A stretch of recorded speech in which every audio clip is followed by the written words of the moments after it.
ہم ان 30 دنوں کی ریاضت، مجاہدہ، نظم و ضبط اور روحانی حلاوت اور کیفیت کو نہ صرف اپنے اندر محفوظ رکھ سکتے ہیں بلکہ اگلے 11 مہینے ان کو اپنا کر اپنی زندگی کو ایک صحیح لائن اور لینتھ پر استوار بھی رکھ سکتے ہیں۔ پہلا طریقہ نہایت ہی آسان، لیکن ہماری توجہ اس طرف نہیں جاتی۔ اس طریقے کو کہتے ہیں the 10% rule of retention۔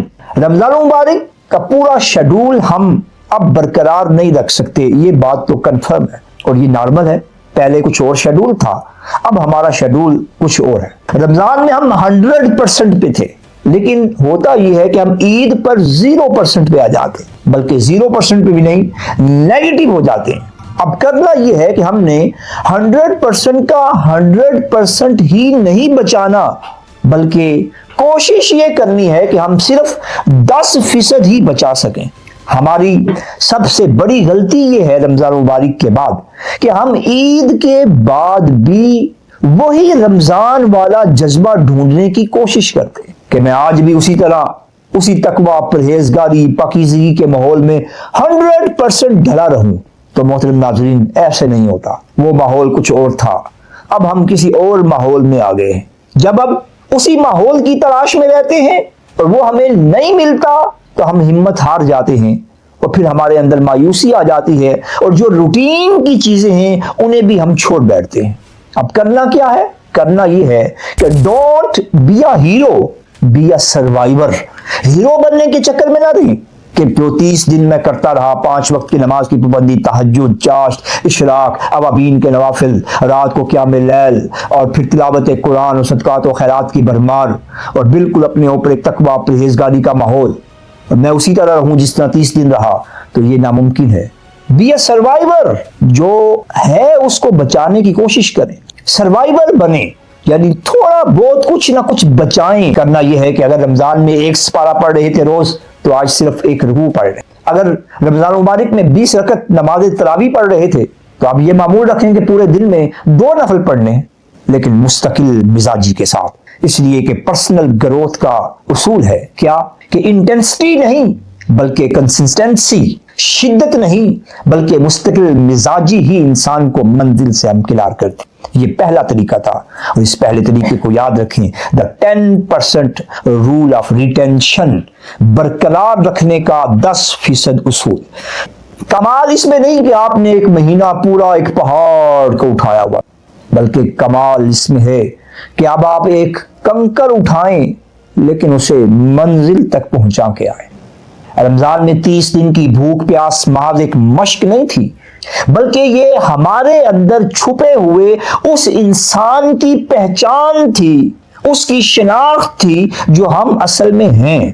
اگر ہم ان 30 دنوں میں جھوٹ کو چھوڑ سکتے ہیں، موبائل سکرین کو چھوڑ کر مصلی اور جائے نماز پہ کھڑے ہو کر رب کائنات کی بندگی کو بجا لا سکتے ہیں، تو یاد رکھیں اب بھی ہم وہی طاقتور انسان ہیں۔ رمضان ختم ہوا ہے، ہماری ہمت ختم نہیں ہونی چاہیے۔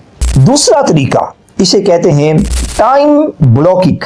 رمضان مبارک میں ہم نے اپنے آپ کو سحر و افطار کے گرد پابند کر رکھا تھا، اور سحر و افطار کے اوقات ہماری زندگی کے گرد گھومتے تھے۔ پہلے ہم کوئی اور اینکر تھے، اب ہم نے کوئی اور اینکر بننا ہے۔ دن کا ایک ایسا وقت منتخب کریں جو آپ کے لیے بڑا مقدس ہو، اسے آپ نام دیکھ سکتے ہیں کہ گولڈن 60 منٹس۔ فجر کی نماز کے فوراً بعد سونے کے بجائے، موبائل فون میں مصروف ہونے کے بجائے صرف 30 منٹ اپنے آپ کو دیں۔ اس وقت نہ فون چلے گا، نہ دنیا کی باتیں ہوں گی، نہ آرام ہوگا۔ یہ وہ وقت ہے جو ہم نے رمضان میں اپنے اللہ کو دیا تھا اور اپنی اصلاح کے لیے وقف کیا تھا۔ اب پورا وہ ماحول برقرار رکھنے کی بجائے صرف نماز فجر کے بعد آدھا گھنٹہ ایسا ہو جس میں آپ ہوں اور اللہ کی یاد ہو، آپ ہوں اور محاسبہ نفس ہو، آپ ہوں اور ذکر الہی۔ رمضان مبارک میں ہم نے اپنے آپ کو سحری افطاری کے گرد باندھا ہوا تھا، اب ہم اپنا ایک افطار پوائنٹ بنا سکتے ہیں۔ آپ حیران ہوں گے روزہ رکھا نہیں، افطاری پوائنٹ کیا ہوگا؟ وہ یہ کہ نماز مغرب کے بعد 15 منٹ صرف اسٹڈی کے لیے کوئی اچھی سی کتاب یا شکر گزاری کے لیے وقف کریں۔ اپنے اوپر ایسی کیفیت کو طاری کریں کہ میرے مولا کے مجھ پر کیا کیا انعامات ہیں، یا کوئی ایسی اچھی کتاب پڑھے جس کو پڑھنے کے بعد انسان اپنے آپ کو رب کائنات کی ذات کے قریب محسوس کرے، یا اپنے عیوب کو دیکھے اور اپنے احوال کی اصلاح کی طرف متوجہ ہو۔ تیسرا طریقہ، اس کو کہتے ہیں انوائرمنٹ ڈیزائن۔ رمضان میں گھر کا ماحول بدلا ہوا تھا، اب ماحول کچھ اور ہے، لیکن اب آپ یہ کریں کہ اپنے کمرے کے اندر جہاں پہ آپ رہتے ہیں وہاں پر ایک ایسی چیز رکھیں جو آپ کو اپنے پچھلے 30 دن کے بہترین ورژن کی یاد دلاتی رہے۔ مثلا آپ جائے نماز کو اپنے کمرے کا مستقل حصہ بنا دیں کہ وہ ایک طرف بچھی رہے، جو ہی آپ کی نظر اس پہ پڑے گی تو آپ کو یاد آئے گا کہ ہاں 30 دن میں مسلسل رب کائنات کی یاد کے لیے اس جائے نماز پہ کھڑا ہوتا رہا، تو اب آپ کے قدم نفسیاتی طور پر خود بخود اس کے اوپر اس کی طرف چل پڑیں گے اور آپ اس پہ کھڑے ہو کر رب کائنات کی یاد کے اندر محو ہو جائیں گے۔ یا کوئی کتاب خاص، کوئی تفسیر، کوئی ترجمہ قرآن مجید کا، عرفان القرآن، یا کوئی خاص کتاب، کوئی ایسی کتاب جو آپ کو اچھی لگتی ہے جس سے آپ کی اندرونی طور پر، باطنی طور پر سکون محسوس کرتے ہیں، جو ہی آپ اس کتاب کو، قرآن مجید کو دیکھیں گے، ترجمہ عرفان القرآن کو دیکھیں گے تو یاد آئے گا کہ ہاں میں 30 دن ہر روز بلا ناغہ ایک ایک سپارہ اس کی تلاوت کرتا تھا۔ تو جو ہی یہ خیال آئے گا تو نفسیاتی طور پر ہمارا ضمیر ہمیں جھنجھوڑے گا، تو آج کیا ہوا؟ اگر 30 دن پڑھتے رہے تو آج کیا ہوا؟ تو فوری طور پر ہم اس قرآن مجید کو دیکھتے ہوئے، اس کسی اچھی کتاب کو دیکھتے ہوئے اس کی طرف متوجہ ہو کر اپنے اس انوائرمنٹ ڈیزائن کی وجہ سے دوبارہ اپنے اس 30 دن یعنی رمضان مبارک کے ماحول کو محفوظ رکھ سکیں۔ ہے نا مزیدار طریقہ؟ یہ طریقے اپنے قلم اور کاغذ پر لکھتے چلے جائیں، اس کو محفوظ کرتے چلے جائیں، یہ بھی انسان کو اپنی ماضی کی طرف لے جانے کا اور اپنی یادوں کو محفوظ رکھنے کا ایک بہترین طریقہ ہے۔ چوتھا طریقہ ہے دا ایمٹی چیئر ٹیکنیک، خالی کرسی کا تصور۔ یہ کرسی وہ نہیں جس کے لیے حکمران لڑتے ہیں، بلکہ یہ وہ کرسی ہے جو آپ کو مولا کی یاد کروائے گی۔ اپنے کمرے میں خالی کرسی رکھیں، وہاں پر اپنے آپ کو بیٹھا ہوا محسوس کریں۔ کون سا اپنا آپ؟ وہ جو رمضان میں تھا، سر پہ کیپ کو رکھے ہوئے، ہاتھ میں تسبیح کو پکڑے ہوئے، آنکھوں کو جھکائے ہوئے، تلاوت قرآن میں محو اپنے آپ کو وہ محسوس کریں کہ وہاں پر وہ بیٹھا تھا، اور پھر فوری طور پر اپنی طرف متوجہ ہوں کہ اب میں کیا ہوں اور رمضان میں کیا تھا۔ جب آپ اس تصور کے ساتھ اس خالی کرسی کو دیکھیں گے تو آپ کوئی بھی غلط کام کرنے لگیں گے، سستی کرنے لگیں گے، تو وہ کرسی پہ بیٹھا ہوا آپ جو رمضان والا آپ ہیں وہ شخص آپ کو دیکھ رہا ہوگا اور وہ آپ کو کہے گا کہ کیا آپ 30 دن کی محنت کو 1 منٹ میں برباد کر دیں گے؟ لہذا وہ آپ کو جھنجھوڑے گا، تو آپ فوری طور پر اپنی سستی کو، اپنی کاہلی کو یا اپنے کسی بھی برے عمل کو فوری طور پر ترک کرتے ہوئے اس رمضان والے آپ کی بات مان کر اپنی ڈگر کو اور اپنے طریقے کو صحیح رکھ سکے۔ یہ تھا دا ایمٹی چیئر ٹیکنیک۔ پانچواں طریقہ نہایت ہی اہم، اسے کہتے ہیں آئیڈینٹی برانڈنگ۔ اپنی پہچان کو بدلیں، لوگوں سے یہ نہ کہیں کہ میں سستی کاہلی چھوڑنے کی کوشش کر رہا ہوں، بلکہ یہ کہیں کہ میں وہ انسان ہوں جو آج صبح 5 بجے اٹھا ہوں۔ آپ لوگوں کو کہیں کہ میں نے آج تلاوت قرآن کی ہے، میں کوشش کر رہا ہوں، دعا کریں اللہ مجھے توفیق دے۔ یہ وہ جملے ہیں جو سستی اور کاہلی کی طرف انسان کے قدم بڑھا دیتے ہیں۔ آپ نے یہ نہیں کہنا کہ میں کوشش کر رہا ہوں، دعا کریں کہ میں بھی ویسا ہو جاؤں جیسے آپ ہیں۔ یہ جملے فراری جملے ہیں۔ آپ نے کہنا یہ ہے کہ ہاں میں وہ انسان ہوں جو آج صبح نماز فجر سے پہلے بیدار ہوا، ہاں آج میں نے تلاوت قرآن کی، ہاں آج میں نے حسب استطاعت کچھ نہ کچھ صدقہ و خیرات کیا، ہاں آج میں نے اپنے ذمے جو حقوق العباد تھے ان کو حد المقدور ادا کرنے کی کوشش کی۔ جب ہم اپنی پہچان، آئیڈینٹی کو بدل دیتے ہیں تو ہماری عادتیں خود بخود بدل جاتی۔ عید کے دنوں میں جب ہم سستی میں بستر کے اندر گھسے ہوئے ہوں گے اور کہہ رہے ہوں گے ہلکی ہلکی بارش ہو رہی ہے باہر، اور ہمارا نفس یہ کہے گا کہ رمضان ختم ہو گیا اب تھوڑا آرام کر لو، تو اپنے آئینے میں دیکھ کر صرف ایک جملہ کہیں، کیا میری اوقات صرف 1 مہینہ ڈسپلن میں رہنا تھا؟ کیا میں صرف 1 مہینہ ہی اپنے آپ کو پابند بنا سکتا تھا؟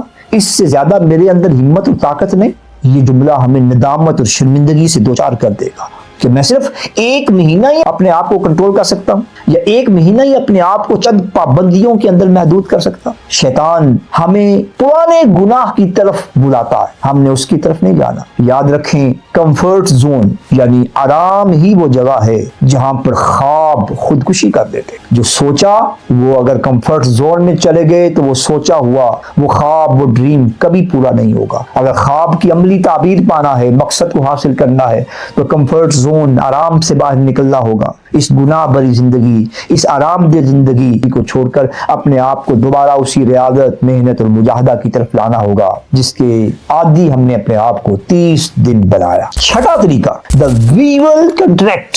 یہ کیا ہے؟ انسان وہ کام زیادہ بہتر کرتا ہے جو اسے نظر آ رہا. ایک سادہ کاغذ لیں اور اس پر بڑے حروف سے لکھیں I am still that person. میں اب بھی وہی ہوں. اور پھر اس کاغذ کو اپنے ڈریسنگ پر, اپنے شیشے پر چپکا دیں. جب عید کے بعد سستی کرنے لگے, موبائل کو خواہ مخواہ فضول میں سکرول کر رہے ہوں, تو ہماری نظر اس جملے پہ پڑے تو یہ جملہ ہمارا ضمیر جھنجھوڑ دے گا اور ہمیں دوبارہ نفسیاتی طور پر ایکشن موڈ میں لے آئے اور ہم اس سستی اور کاہلی کو چھوڑ کر دوبارہ عمل کی طرف چل پڑیں گے. یاد رکھیں, شیطان رمضان کے بعد دوبارہ ہم پر حملہ نہیں کرتا. یہ جملہ نہایت ہی اہمیت والا ہے. رمضان گزرتا ہے تو ہم کہتے ہیں کہ شیطان کے حملے شروع ہو گئے. نہیں, سنیں, شیطان رمضان کے بعد دوبارہ حملہ نہیں کرتا بلکہ وہ صرف اتنا کام کرتا ہے کہ ہماری پرانی عادتوں کے دروازے کھول دیتا ہے. وہ صرف دروازہ کھول کے خود دروازے کے پیچھے چھپ جاتا ہے اور وہ پرانی عادتیں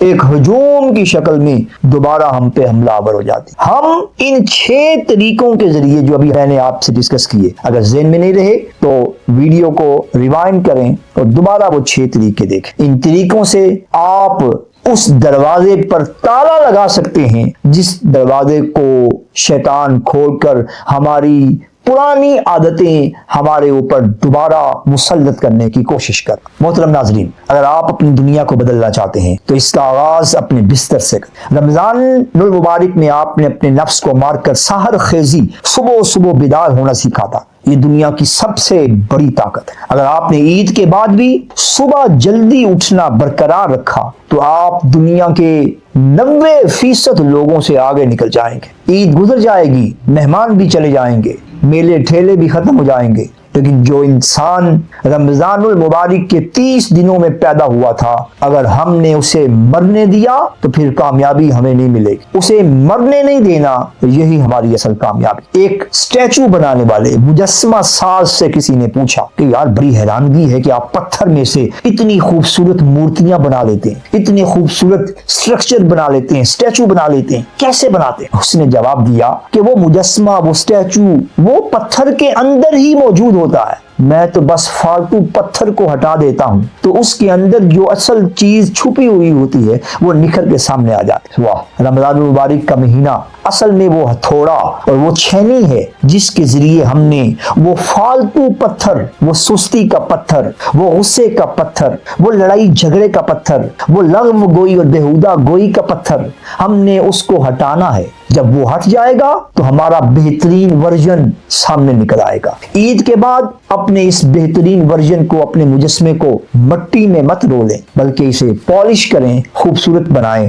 اللہ رب العزت کی توفیق سے وہ مجسمہ, وہ بہترین ورژن اگر سامنے آ ہی گیا ہے تو اسے پالش کر کے مزید اگلے 11 مہینے اسے ایسا بنائیں کہ واقعتاً رب کائنات کی بارگاہ میں پیش کرنے کے قابل ہو سکے. محترم ناظرین, اگلے 3 دن یعنی عید الفطر کے 3 دن, یہ جو 6 طریقے میں نے بتائے, ان میں سے آپ نے کوئی ایک طریقہ اپنانا ہے یا 2 طریقے اپنانے, اور پھر مجھے آپ نے کمنٹس میں یہ آ کے بتانا ہے کہ کس طریقے کو اپنانے سے آپ کی زندگی میں کیا تبدیلی آئی. اور پھر کمنٹس میں مجھے یہ بھی بتائیں وہ عادت جو رمضان المبارک میں ہم لے کے آئے تھے اور پھر ہم اسے ان 3 دنوں میں بھی جاری رکھے ہوئے ہیں اور آئندہ سال پورا اور پوری زندگی اسے جاری رکھنے کا عزم رکھے ہوئے. میں آپ کے ہر کمنٹ کا جواب دوں گا تاکہ ہم مل کر ایک دوسرے کو ٹریک کر سکیں اور ایک دوسرے کے ساتھ مل کر اپنے احوال کی اصلاح کی طرف متوجہ ہو سکیں. اگر آپ کو لگتا ہے کہ ہماری یہ ویڈیو آپ کے کام کی ہے تو اسے ڈاؤن لوڈ کر, اور اگر آپ کو لگتا ہے کہ یہ آپ کے کسی ایسے دوست کے کام آ سکتی ہے جو عید کے بعد سستی کا شکار ہو تو اسے شیئر کریں. یاد یاد رکھیں محنت ضائع کرنا آسان ہے، اسے برقرار رکھنا ہی اصل گریٹنس ہے۔ تھنکر گروتھ کی پوری ٹیم، ہدا یوسف، محمد انس، محمد صاحب، محمد ذوالقرنین اور اپنے میزبان محمد یوسف کی طرف سے آپ تمام کو عید مبارک۔ اللہ تعالیٰ آپ سب کو ڈھیروں خوشیاں عطا کرے۔ آئیے ایک نئے آغاز کے لیے تیار ہوں۔